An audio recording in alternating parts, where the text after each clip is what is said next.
The music world hit rock bottom when 75-year-old André Rieu, the king of waltz music, collapsed during a show. Everything changed after that moment. But what made him fall at the top of his success? To understand this, we need to know what happened in his life.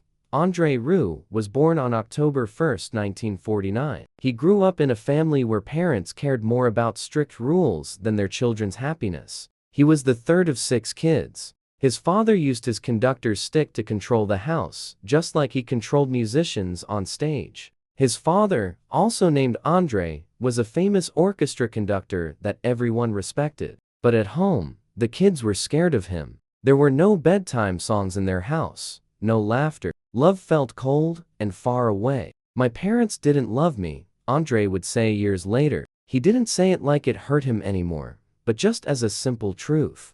His mother only cared about good grades and learning skills. She thought having imagination was a bad thing. When a teacher said nice things about his art, she would yell at him about it at home. Being creative was seen as being weak, not strong. But when he turned 5 years old, everything changed. A thin, graceful 18-year-old woman became his teacher. She was his first violin teacher. She didn't scold him. She helped him learn to feel the music. When she moved her bow across the violin, young André found something he'd never felt before: freedom. Not love, not romance, just a feeling that sounded like being alive. And he was amazed by it. Then he fell in love with music. That magical feeling wasn't about winning. It was the start of something that would grow deep inside him. Other kids just practiced their notes. He looked for the feeling in the music, but happiness came with a price. When he was a teenager, his love for waltz music didn't match what his father believed in.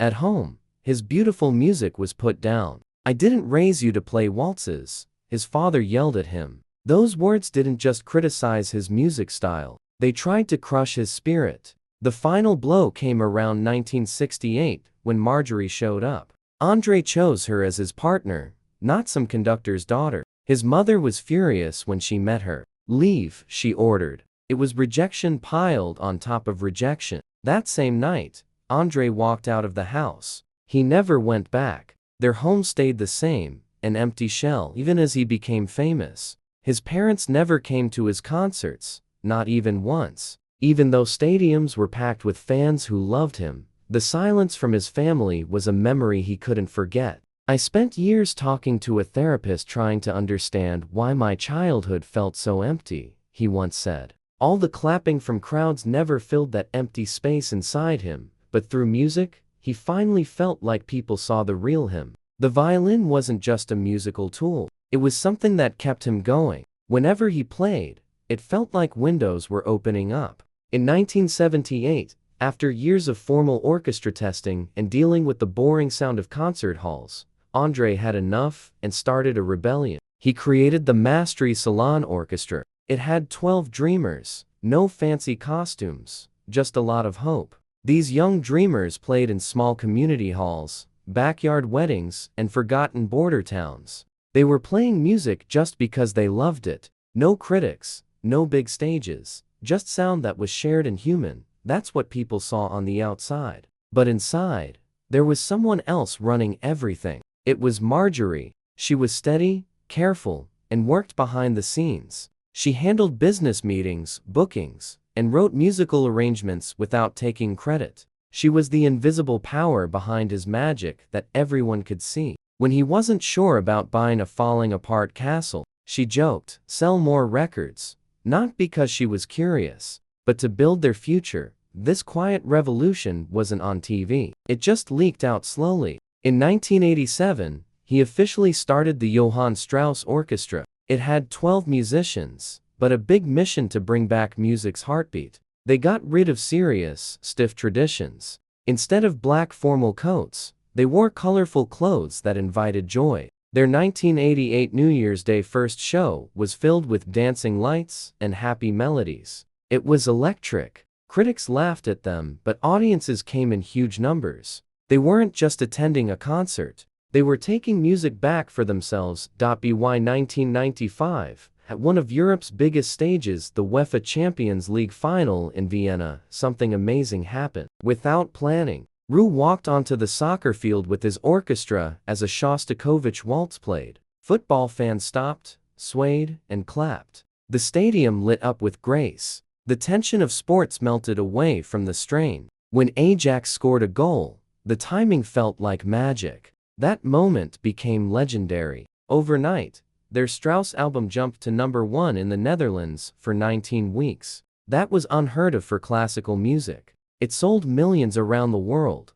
Australia was right after that. In Melbourne, over 38,000 people filled stadium seats to see a fairy tale happen in real life. Not only that, they had 8 of the top 10 DVDs in the country. All of them belonged to him. He stood equal with pop stars like Pink and AC or DC. After all that success, there were still some people who didn't like what he was doing. It was the traditional musicians who pulled back. One conductor spit out words like musical trash, making fun of the lights and gowns, sneering that joy had no place in art. To Rieu's audiences, however, it meant everything. Dancing families, crying grandparents' emotion had found its stage. When he said, "With us, you don't feel the serious silence that pushes people away," he meant it. He wasn't just selling concerts, he was giving hope to people. But behind the golden lights and sold-out stadiums, the Maestro was falling apart.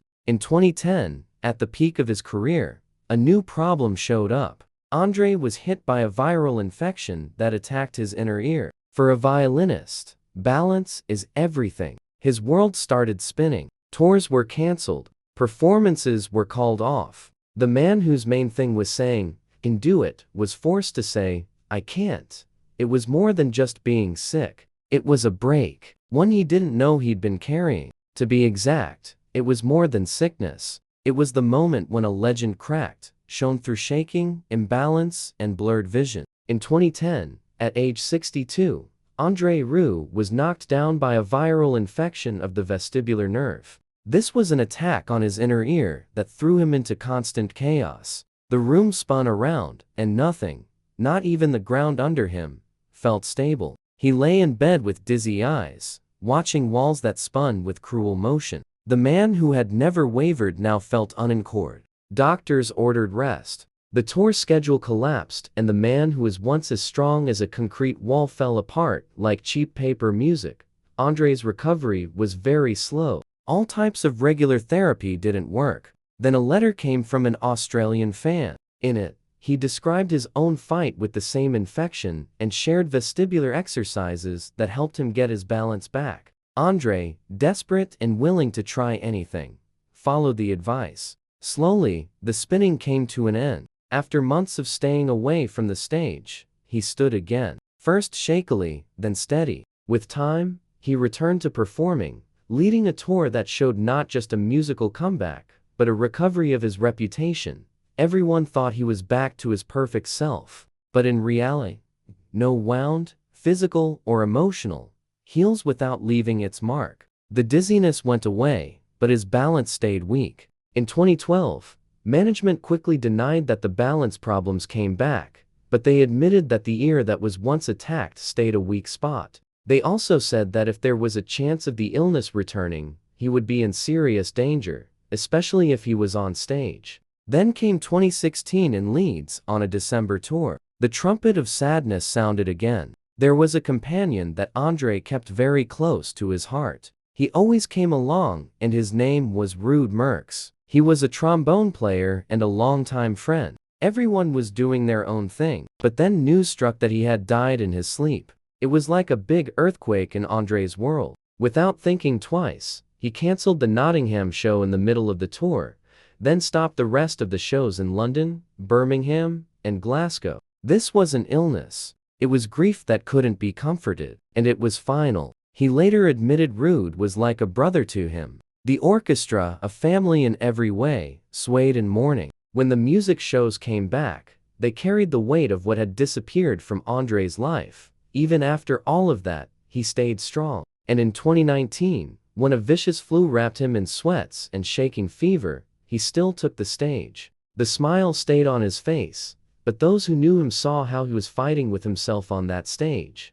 Then came the event that would break him completely. In March 2024 in Mexico City, He had to perform at 6 sold-out concerts. It looked like a promising victory. After just the second show, things turned into a crisis. High altitude, jet lag, and flu came together like storm clouds. Reports said that backstage, he stumbled. Fever, breathless confusion. He touched his phone and called Marjorie with a quiet voice. "I don't want a first concert day like this ever again." 4 concerts ended like that. Over 40,000 ticket holders were angry. The orchestra, all 125 people, were sent home in the middle of the tour. Flights were reversed, tickets were given back. It was emergency chaos, with no way to keep their quiet dignity.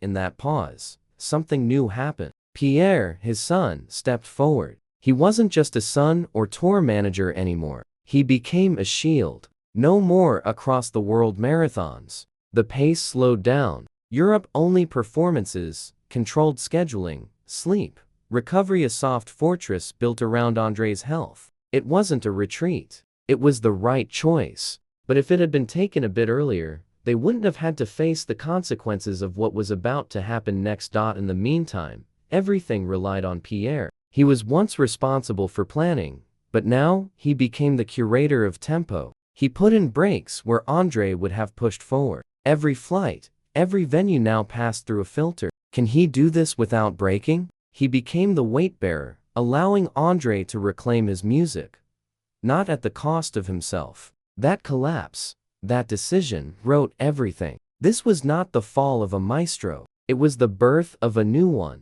One who understood that every note worth playing must be earned, not through toughness, but care. And in that, he became more human, more unforgettable. By summer 2024, the change was visible, but not all the wounds had healed. André Rieu, now 75, had built his life on the road, and slowing down came with the hidden cost. For decades, the constant movement had been his oxygen. Now, with Pierre tightening the control, each performance carried a different kind of pressure. The pressure to prove he could still do it. Not just for the audience, but for himself. He returned to Maastricht, his hometown stage that July. It was the safest arena in his calendar, the one place where every face in the crowd knew the history behind the man. The concert sold out instantly, like they had for years. But behind the scenes, the preparation was no longer routine. Medical clearances, oxygen availability, backstage, and rest breaks were written into rehearsal blocks. His team, once focused on lighting cues and sound balance, now worked with doctors and physical therapists. The audience never saw the checklist taped to the wall of his dressing room. It was a quiet admission that his body was no longer the silent partner it once was. The list wasn't long, but it was exact. Drink water before going on stage. Limit encore length. No post-show handshakes until heart rate stabilized. These were rules Pierre enforced with the same seriousness his father had once reserved for tempo markings. Yet, even with the safety measures, there were moments when the old pace tried to break through. On the third night in Maastricht, he extended a waltz beyond its planned length, lost in the swell of strings. The orchestra followed, the crowd stood, and for a few minutes, it felt like the past. But when he walked off stage, his shirt clung to him with the same damp heaviness he'd felt in Mexico City. Pierre's expression said what neither wanted to speak out loud. There was still a line, and they had nearly crossed it. The adjustments weren't just physical, they were artistic. André began rearranging certain pieces, lowering the intensity in ways only trained ears would notice. The high-energy fast songs became fewer. Ballads, slower waltzes, and orchestral storytelling began to dominate the set lists. Fans embraced the change without realizing it was also a strategy. It was a way to give the illusion of endless stamina while saving the energy it took to deliver it. Between shows, he spent more time at home than he had in decades. Maastricht's stone streets and the garden behind his 15th-century home became his rehearsal hall. Instead of rehearsing for hours with the full orchestra, he practiced privately, keeping his energy bank full for performance days. Friends noticed a softer rhythm to his voice, fewer late-night calls, and a newfound willingness to say no. When André Rieu stepped back onto the stage after his long health battle, the applause was different. It wasn't just a celebration, it was relief. For months, no one knew if the King of the Waltz would perform again. His 2009 viral infection had stopped him mid-tour. Doctors had warned him that pushing too soon could end his career. But walking away from music was never an option for André. The first concert back was in Antwerp. Tickets had sold out before his illness. Many expected a reduced show. Instead, Rieu delivered 3 hours of music without cutting a single number. He greeted his audience with that familiar warmth. Yet, the sharp observer noticed the changes. He sat between pieces. He paced himself. And for the first time in decades, his son Pierre was seen side stage for the entire performance. As you know, Pierre Rieu had been quietly running much of the business during his father's illness. He oversaw the production, managed schedules, and made the final call on whether the tour would even resume. Now, he was visibly part of the show's safety net. In later interviews, André admitted Pierre had strict instructions to step in if he showed signs of dizziness. The responsibility was heavy. This was not just about music. This was about his father's health. Midway through the 2010 tour, a special moment unfolded that fans still talk about. In Maastricht, André paused during the encore and called Pierre to the front of the stage. The crowd roared as Pierre reluctantly stepped into the spotlight. André handed him a microphone and asked him to sing along with the orchestra. Pierre wasn't a professional singer, but the audience didn't care. It was a rare glimpse into their personal bond, lived for thousands to see. The clip spread quickly online, showing a side of André that rarely appeared in interviews. Not the maestro, but the father. Behind the scenes, the pace was still punishing. André's recovery meant careful scheduling, but the reality of touring left little room for rest. In Brazil, the heat was intense. In Australia, jet lag was brutal. André's team adjusted set lists, making sure the most physically demanding numbers were placed early in the show when his energy was highest. Even then, the risk was always present. A return of his condition could end everything again. Pierre's role grew even larger in those years. He wasn't just managing logistics. He became a quiet guardian, making judgment calls that sometimes overruled his father's instincts. André has admitted he sometimes argued with Pierre about slowing down, but he also knew his son's caution was the reason the tour could continue. Fans began to notice subtle changes in André's performance style. There was more audience interaction, more breaks for storytelling between pieces. It wasn't just about conserving energy. André was consciously making his concerts more intimate. He wanted the audience to feel part of the journey. All the highs, the fears, the victories. By 2012, the real machine was back in full force. The tour spanned continents again. Yet, the shadow of his illness never fully left. André spoke openly in interviews about how it had changed him. He no longer saw himself as invincible. Every performance felt like a gift, not a guarantee. Financially, the comeback was astonishing. The tours grossed millions. DVD sales climbed. The Maastricht concerts became annual global cinema events. But behind the success was a constant balancing act: the need to deliver the grand spectacle fans expected while protecting the man at the center of it all, Pierre's influence became even more visible in business decisions. He negotiated with venues to allow longer setup times so the orchestra could rehearse without rushing. He insisted on medical staff being present at every show, no matter the location. And he began preparing for something André rarely discussed in public. What would happen when he could no longer tour at this scale? In interviews, André brushed off the idea of slowing down, but those close to him saw the signs. The tours were still massive, but the gaps between them grew slightly longer. The calendar allowed for more recovery time. It wasn't a retreat, it was preservation. Still, the demands were relentless. In 2016, the schedule included over 100 performances. That meant constant travel, climate changes, and the mental strain of leading an orchestra across multiple countries. Fans only saw the glitter and the music. They didn't see the exhaustion when the lights went out.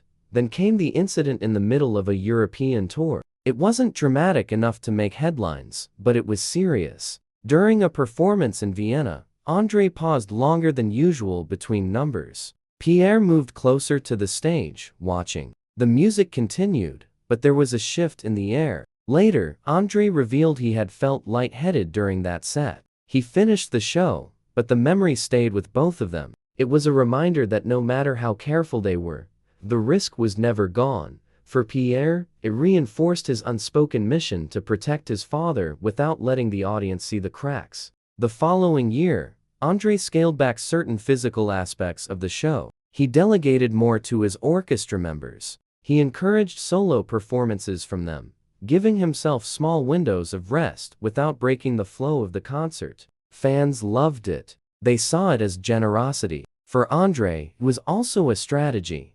But the changes didn't mean retreat. In 2019, the Maastricht concerts shattered attendance records. André stood on that stage, smiling, bow in hand, surrounded by thousands singing along. It was a moment that could have been the perfect ending to a career. Yet, he wasn't done.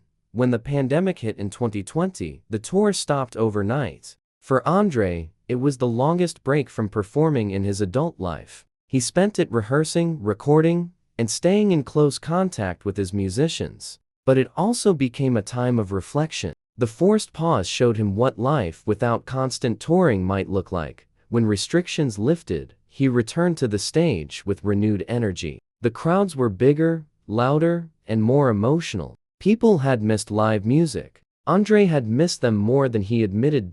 In recent years, the tours have continued, but with adjustments learned from the past. The schedules are smarter. The travel is planned to minimize strain. Pierre remains by his side at almost every performance. Still watching, still ready. André Rieu is now 75. He still plays with the same passion that made him a global phenomenon. But those who know his history understand the weight of each note. Every concert is a victory over the illness that once threatened to silence him. Yet, there is one thing André has not shared publicly. A decision that could change everything. In a recent private conversation overheard by someone close to the team, André and Pierre discussed the possibility of one final world tour, the biggest they have ever attempted. No dates have been announced. No details have been released. But if it happens, it will test everything they've built. The music, the stamina, the bond between father and son.